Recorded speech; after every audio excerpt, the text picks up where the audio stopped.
Good morning, good afternoon, or good evening, everybody. Welcome back to my YouTube channel and to another installment in the Kimono and Scenic Valley Railroad build. If you were watching last week, you will have seen me get the fascia installed on the upper level. That left just a few little bits and pieces outstanding. Without further ado, let's just head out to the workshop and get it done. Well, I am back out in my workshop again. I know on Friday I said the next task was to clean off the railroad and do some testing. But over the weekend I realised that there was a few things I wanted to do first, such as install the rest of the fences around in this area and one of them place over the other helix. And the next thing I want to take care of is a hump in the track here. If I can find it. It's quite subtle. Here we are, where we've got the change from code 83 to code 70, and we also changed from one power district to another. For some reason it's humped up a little bit here. I'm going to have to unsolder these four joints, remove the rail in this area, dig out or cut out a piece of the road bed, and then put a spacer in to hold this piece at exactly the right height so I can resolder the rails to it. Because at the moment it's marginally too high, but it's enough to make a difference that trains are not going to look good going over it, even if they stay on the track. So let me start working on that and I'll be right back later. Well, here is that track fix underway. As you can see, I have unsoldered all the rails. Two of them I've taken out completely because they were short pieces and they're just sitting up now on the feeder wires. The other two were both stock rails for the nearby turnouts, so I just bent those out of the way. Then I cut out the foam road bed. At the moment what I've got in there is a sandwich of 3 layers of 60 thou styrene. In theory a fourth piece of 60 thou should make up the thickness that I need, but I'm not going to glue it in just yet. I want to let everything set up because the glue that I used to join the styrene to the wood does have thickness. So I might end up putting in just a piece of 60 thou and then making up any slight difference with the solder. I can't continue on that until this glue has set up. So I'm going to leave this for the time being and get on with something else. Well, here is that same rail joint. I have taken it apart, put it back together again, and now the level is just about perfect. So trains should run smoothly across there. It didn't take very long, and imperfections in the track work like that are very important to fix at the outset because they will always give trouble if you don't. While I'm waiting for the glue to dry over the other side of the room, here's a couple more projects that I'm working on. I have just installed the inner guardrails for the big truss bridge, this one here, and I've been working on the centre supports for this bridge. I've been putting that off for a long time. I had to trim this piece down, add new bottom plates and a concrete footing to put it on.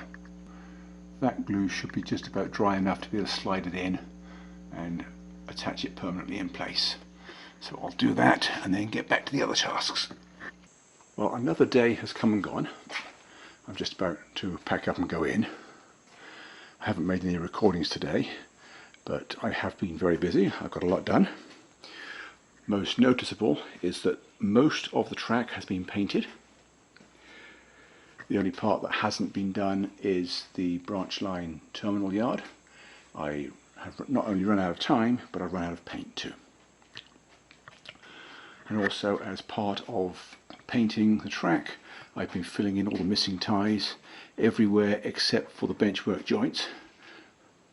Like this one, for example. Obviously there's no point in putting ties in there because I just fall out when I dismantle to move it. In addition to painting the track, I have also worked on this area around the back where the branch line trestle is going, even though I can't install that yet because I still don't have the bridge track. I don't know if you can see it, but I've also glued all the bridge shoes on. I've also done the same with the bridge that goes in here. And both the truss bridges now have the track permanently installed. This one and the small one on the lower level.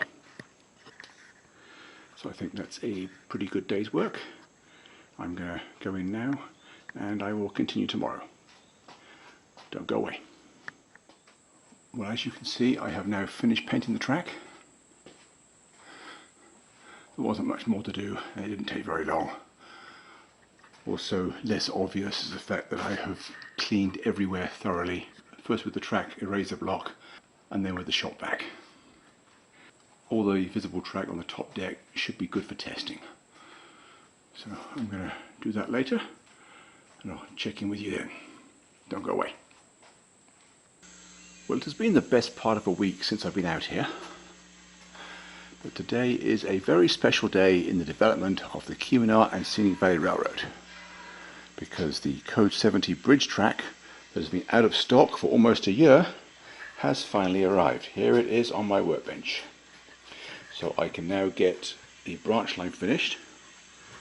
If you recall, I have laid all the track except for a few yards across the bridge in this corner. So today I can get that done. Don't go away, I will check in with you again periodically. Well, so far this morning I have done two things. The first thing I've done is got the bridge abutments cut to shape and the first one installed. The second one can't be installed until I have the trestle built up and used as a gauge. The other thing I've done is to prepare the bridge deck that's gluing up over on the workbench. Let's go take a look.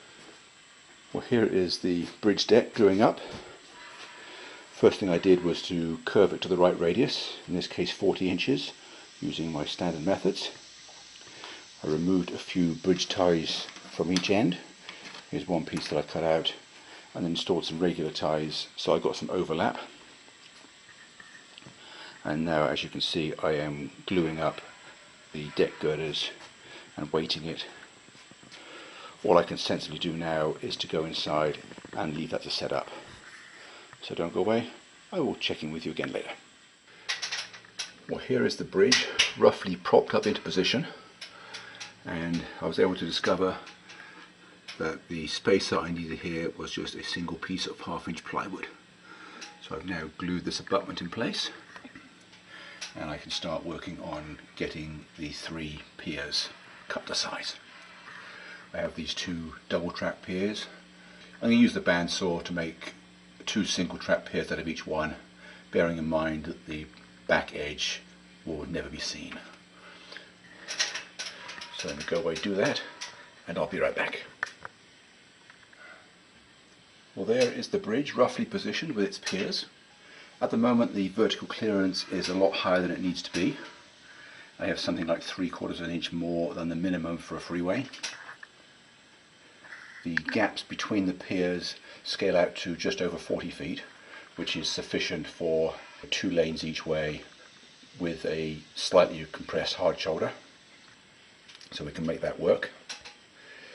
Once I've worked out exactly where the piers go and got them to exactly the right height, shimmed if necessary, then I will glue them in place and the bridge can be installed with the track approaches to either side.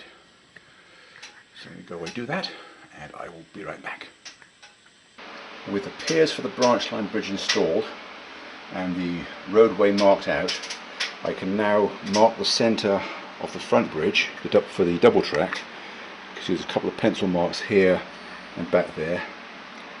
And now what I've got is a couple of long cars, and on the inside track I test the middle of the car with the end of the girder, and on the outside track the end swing of the car with the middle of the girder. So let me just mark out where they need to go and I'll be right back. But after a few minutes I have now worked out exactly where the girders have to go. You can see there's these 2 straight lines on the back and the 2 straight lines on the middle. Ignore the curved line, that was my first pencil mark, by running the pencil alongside the end of the car, or the middle of the car on the inside, like so. And I did the same on the outside, but at the end of the car.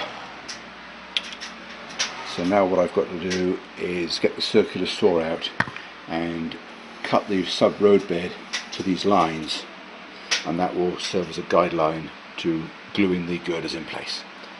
So let me do that and I'll be right back. Well, I've cut the sub road bed in front using the skill saw, but it's too big and cumbersome. I'm not comfortable doing so. So I'm going to switch to the jigsaw to do the back and also finish up the ends of the front. So change of plan, no big deal. I'll get right back to you as soon as I've finished. Don't go away. Well, I've just glued the bridge shoes to the girders for the front bridge, for the mainline bridge, and now I've got to wait for that glue to set. I should have done it earlier, and then I will be able to continue right now. But I'm just going to go inside. It's Saturday and it's not a normal work day, so I'm going to let that glue set and the bridge piers for the branch line bridge, and then I'll come back out maybe this afternoon or maybe on Monday. So don't go away, I'll check in with you again later. Well, here is the last of the branch line track laid across these two bridges in the corner.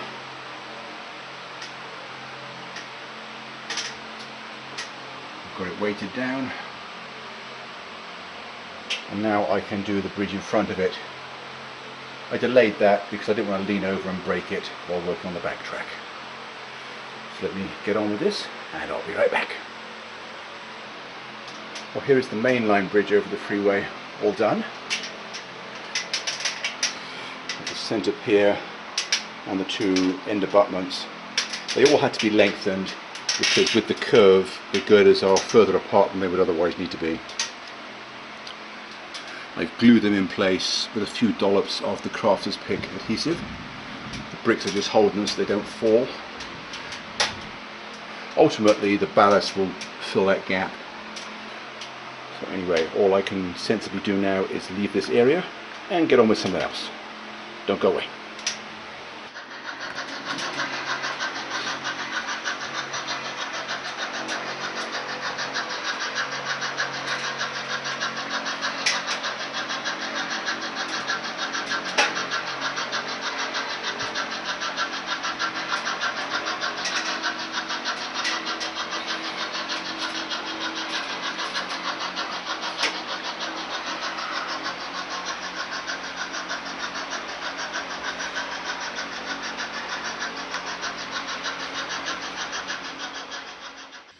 Well, although you might be forgiven for thinking otherwise, I have now finished this area across these last two bridges. Even got it wired up and I've had locomotive running across. The two bridges are now removed for painting. They're on my workbench. It's a lot easier than masking them in situ, and I will reinstall them once the paint is dried.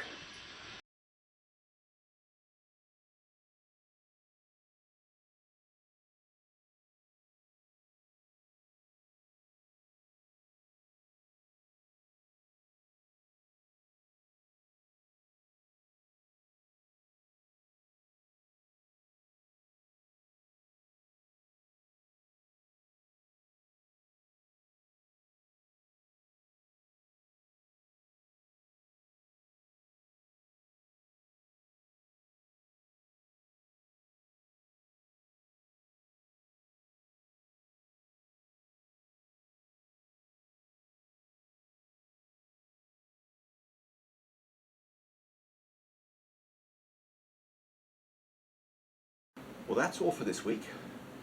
Things are really getting close to finish now. Next week we will get the whole railroad cleaned off and thoroughly tested prior to dismantling and shipping out to the customer. So I hope to see you then. Thanks for watching and bye for now.